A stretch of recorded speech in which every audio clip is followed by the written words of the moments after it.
Mel. We are continuing our series of interviews celebrating the 10th anniversary of True Blood, and today we have Kevin and Alejandro. Thank you for joining us. Thank you for having me. I'm very excited to be talking to you right now. We are really excited too. We're going to start with True Blood, and we're going to talk a little bit about what you're doing now, because I'm also a fan of that show. So we're going to just chat a little bit about, how you came to True Blood and what you thought about it. It was already kind of a phenomenon when you joined. And yeah, it was, and it was already a show that both my wife and I were watching. Really? So when the opportunity to audition for it came up, of course I was very, very, very, very excited about it. My wife more than me. She was she was obsessed, it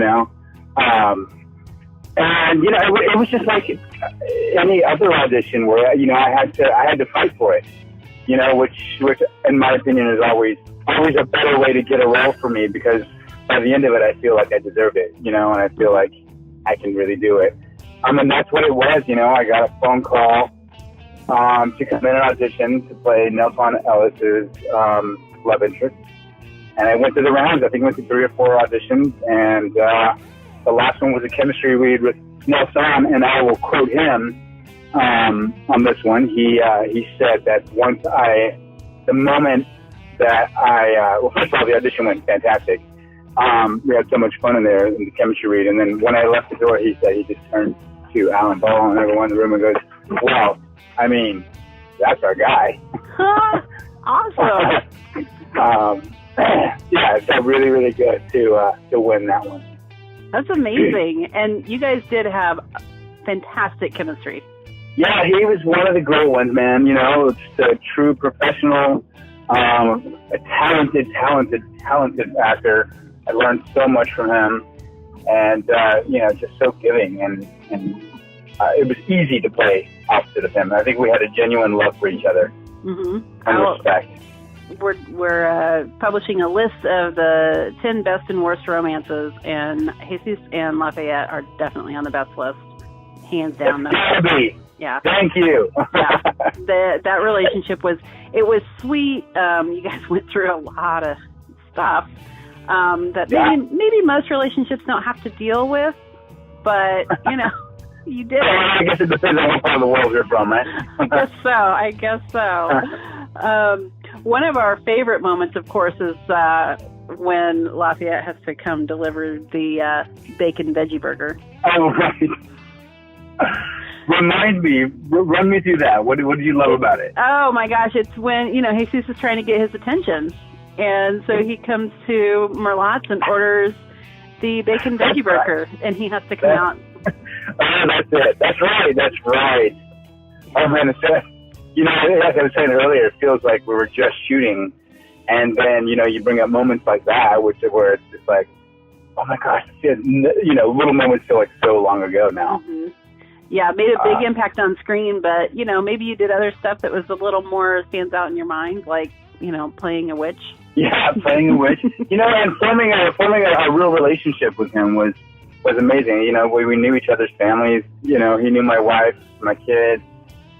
So just all, not only were we great working together, we were friends too. So that's awesome.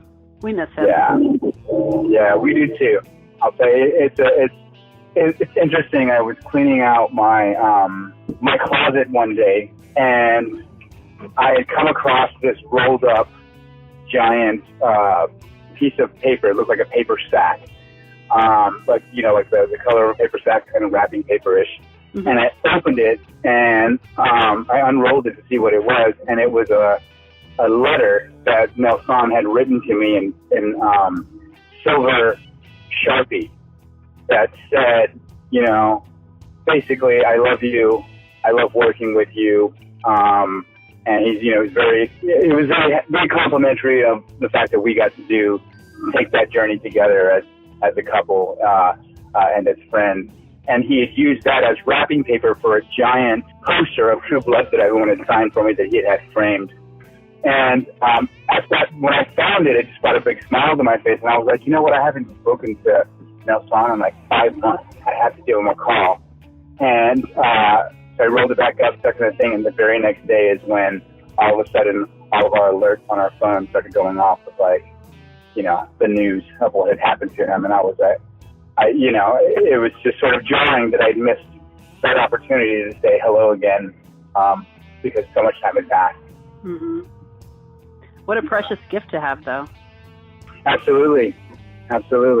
Yeah, touching. So you guys were amazing. Who else did you work with that you really loved working with on that show?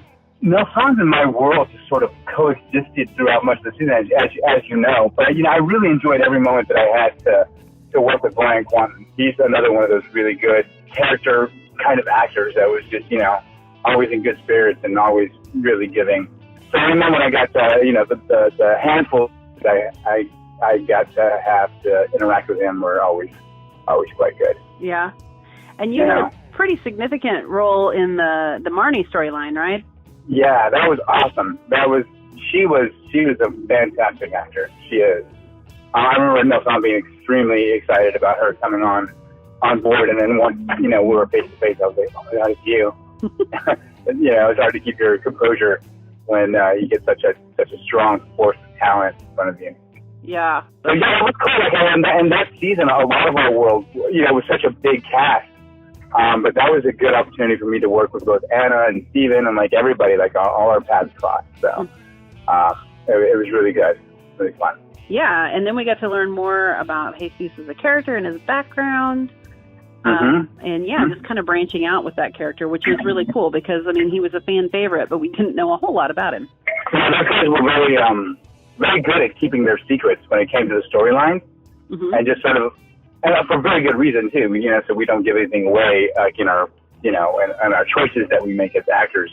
So it was really cool to show up to a table read, or get the script a couple of days before and be like, oh, that's interesting, and just sort of figure it out. It almost felt like we were figuring it out as the audience figures it out too. So.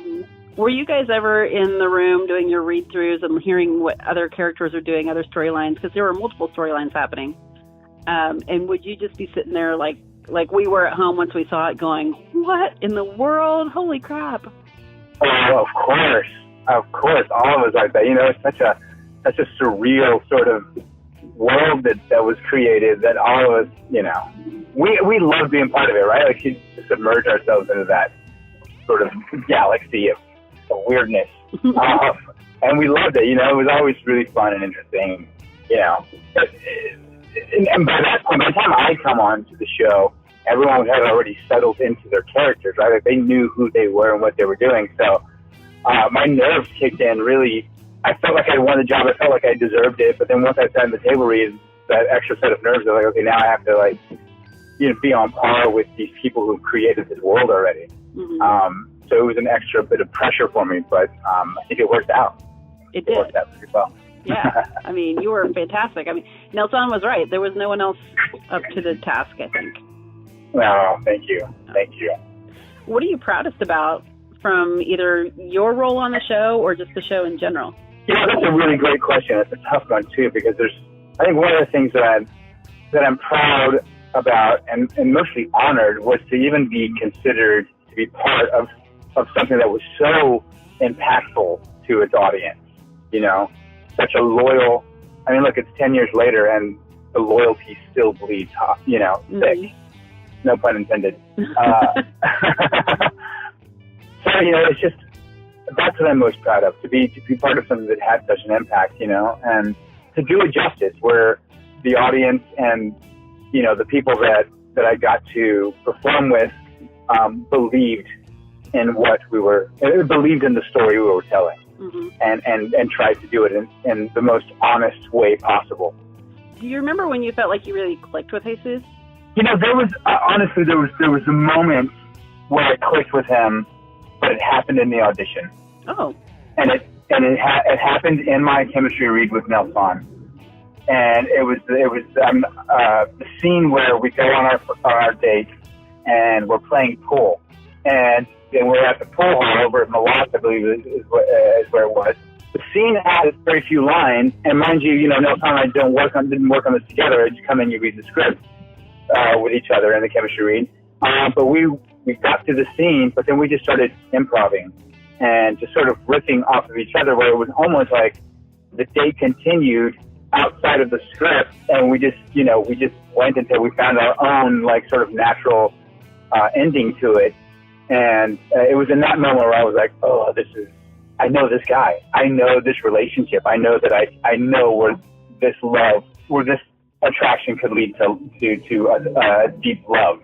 And it was in that audition where that happened for me. Oh, that's cool. Yeah. Do you think they drew on that as they were, fleshing out the character and writing your storylines?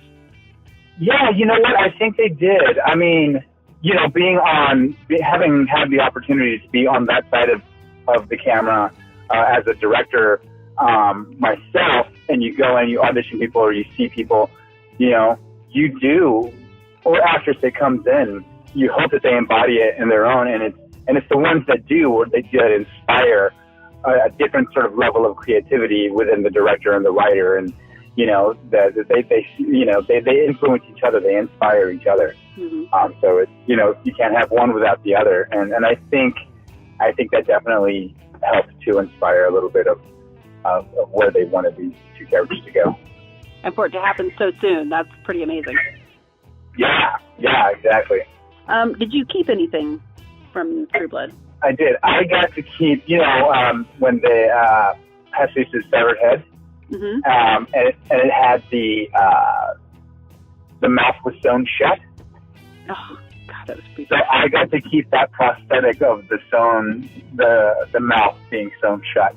Oh my gosh, why? Because I love it. I think it's awesome.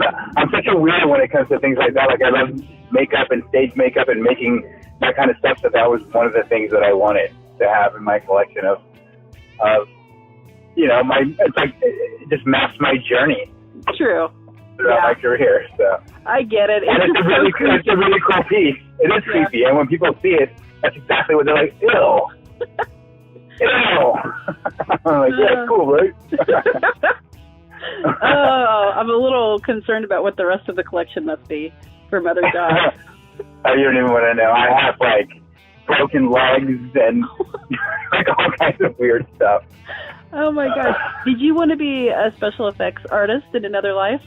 I had to have, right? No, when I was in college, we had to do. I went to the University of Texas in Austin, and one of the things, I did theater, so we all had to learn how to do our own makeup, and so we got like sort of a mild education on what that entails, and I just loved it.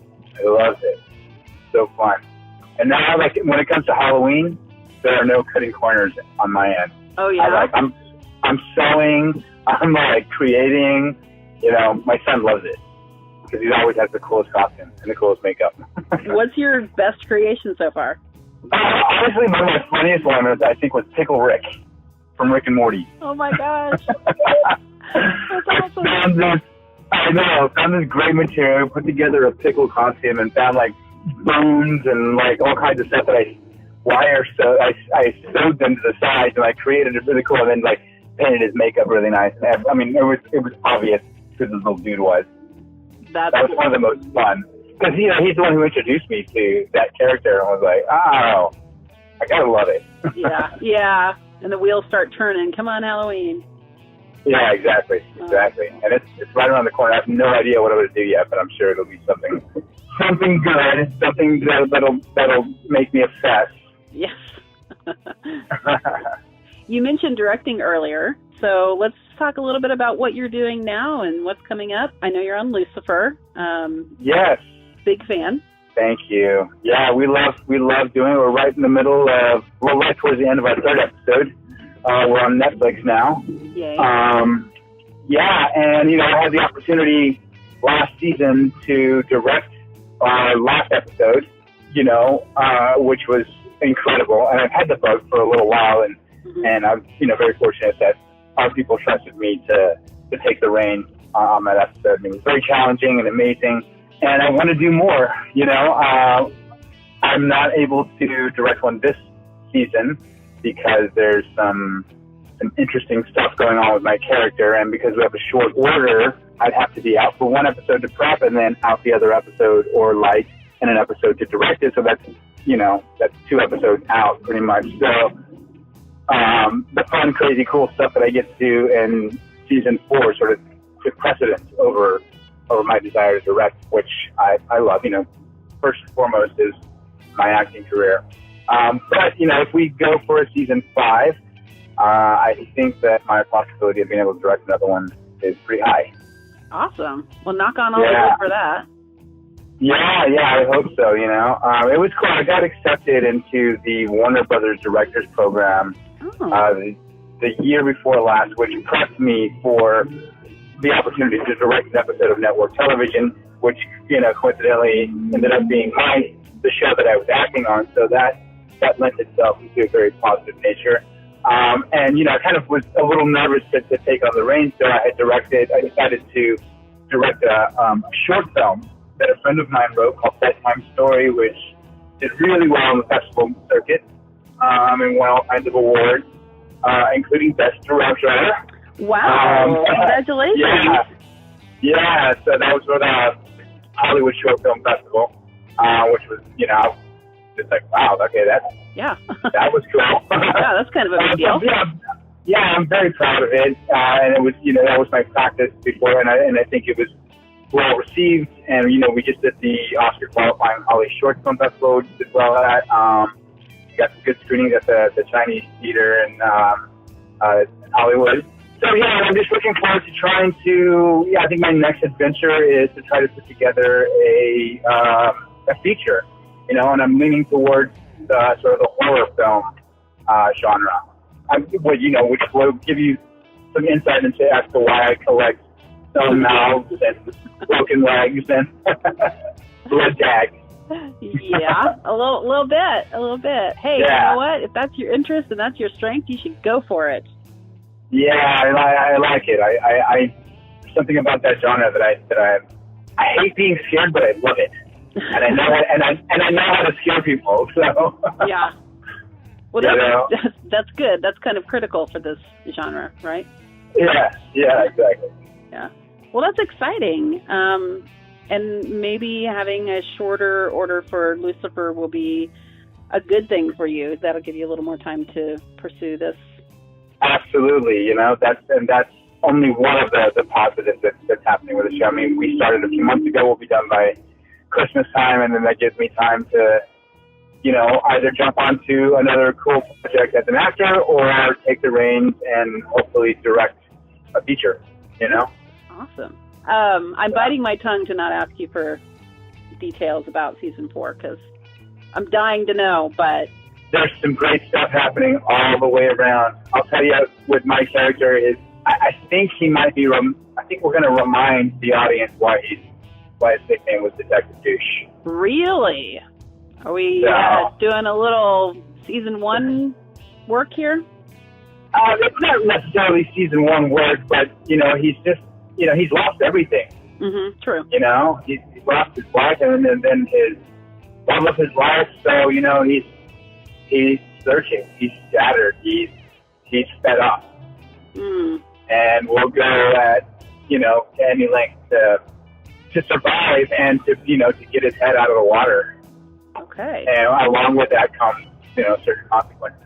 You're going to be truly entertained, I'll tell you that much. Well, that's good. One of my favorite things about the show, and was so unexpected, is Dan and Lucifer's relationship. The bromance between the two of them that's also extremely snarky. Yeah. There's definitely a little bit more of that going on. Yeah, you know what, Tom? He's a great actor, so, and it was fun to be able to do those kinds of scenes. The dynamics, the dynamics always going to switch and look at me scrambling for something to say without giving anything away. I'm like, I like my show. Yeah. Let's just say you guys are good at antagonizing each other. It's a joy to watch. Well, thank you so much. We have fun.